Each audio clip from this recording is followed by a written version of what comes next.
If you're a regular reader of my columns, you'll know for years I have been carrying on about the fact that the tobacco excise in this country is way too high. And for years I have been warning that it will lead to a massive illegal tobacco black market. That is exactly what we have now. The latest numbers are that last year 40% of all cigarette sales in this country were of illegal cigarettes. This is a problem created by the federal government because they are the ones who levy the tax, and then the poor old states are left to clean up the mess because, of course, it's the states that have the police forces and enforce the local laws about the sale of tobacco. So the states are saying, for heaven's sake, can you stop sending these illegal tobacco shops to our states? You know, in Victoria, there have been more than 100 fire bombings. It's spreading now to New South Wales, and the New South Wales Premier, Chris Minns, says something must be done about it. He said today we ought to look at reducing the tobacco excise. Take a look.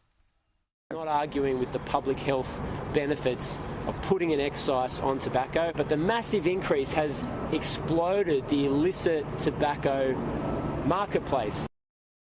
Indeed, it has. He's quite correct. Go and look on any main street anywhere in the country now. They're just full of tobacconists, and yet I thought everyone was giving up smoking. I wonder why this might be. He said the federal government's not getting the excise that they thought they would. The massive excise increase to tobacco has meant that people haven't stopped smoking. They've just transferred their sales into illegal tobacco sales, which I don't think is helping New South Wales or any other state. So my view is, let's have a look at this policy, and is it working? No, it's not, is the simple answer there.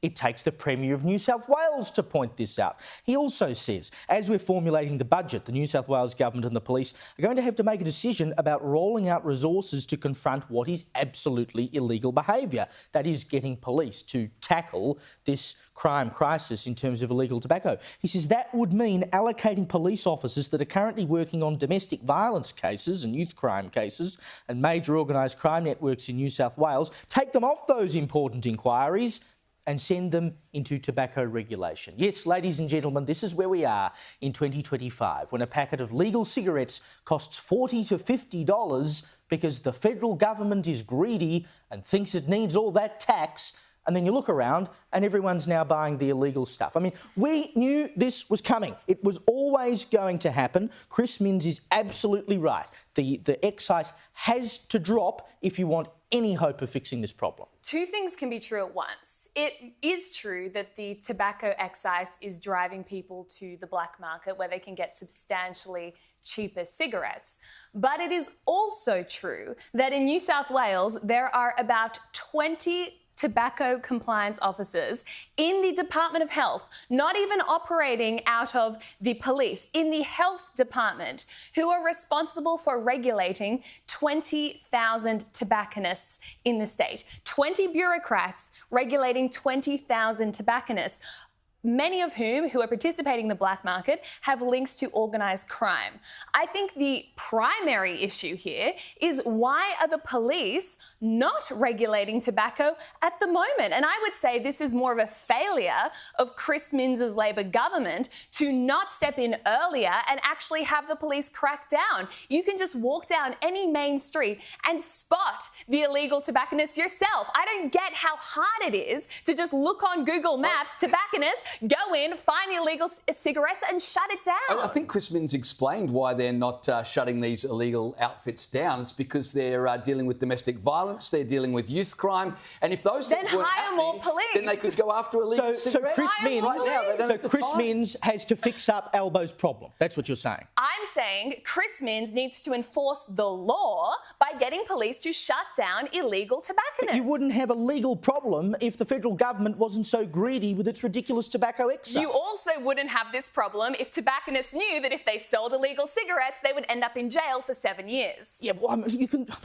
threaten that. They've already done that interstate, by the way, and it doesn't seem to have changed anything in Victoria or South Australia, where the tobacco wars are continuing to spread. I mean, the facts are obvious. The federal government, what was it, 4 or 5 years ago, was pulling in nearly $17 billion a year in tobacco excise. This year, they project by the end of the financial year, they've pulled in $7.4 billion. That is an enormous decrease. The smoking rate has only gone from 10% to about 8.6% in that time. So to almost halve your excise tells you where the market is going. It's all going to illegal cigarettes, principally because the federal government has increased the price of cigarettes so much. And I would say you could dramatically drop the price of cigarettes. Let's go from $40, $50 down to what you're paying for a packet of the illegal ones, $15 to $20, and it will make zero difference to the smoking rate. Because in the US, where their smoking rate is 10%, a packet of Durries, Australian dollars,